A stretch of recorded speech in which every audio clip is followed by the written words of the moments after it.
guys. Ayan. Galing na kami sa aming kayaking. Una kami kanina umalis, kaya una kami nakatapos. Hindi pwedeng magsabay-sabay ang lahat kasi anuhan doon sa pagsuot sa cave. Kasi parang 1 year lang yun. Yan.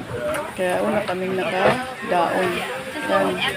Mr. ko ay si Duel nagkilig na sa lamig kasi habang kami nag-kayaking ay umuulan. Kaya malamig. Lalong malamig ang panahon.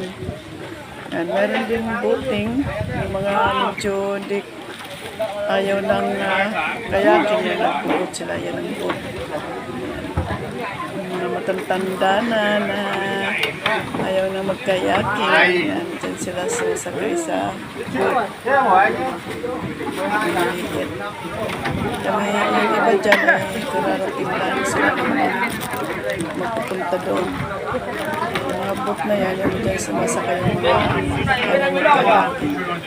Kami ay sinubukan namin kung kaya namin mag-kayaking. Masaya first time kong mag-experience ng kayaking. Ang ganda naman ng kayaking. Yung nagagaling, hindi lang siya ano ka doon. Hindi siya kagaya ng mag-kayaking na patalig. Masaya.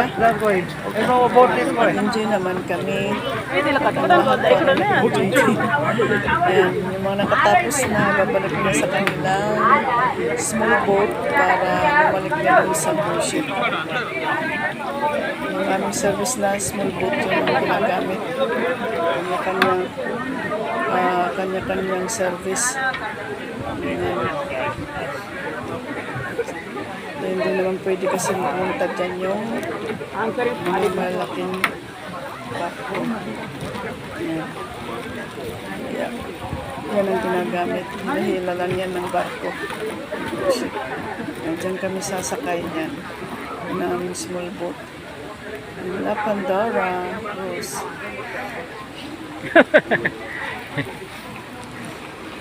Look that.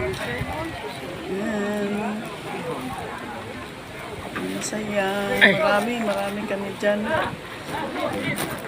Kasi madami pa namang cruise ship. Ito yung sinakyan namin. Yan, mga kasama. Kaalis na ng raincoat kasi nasa loob na ng boat. Mawara na. Ako nakaalis na ako ng raincoat. At meron kaming mga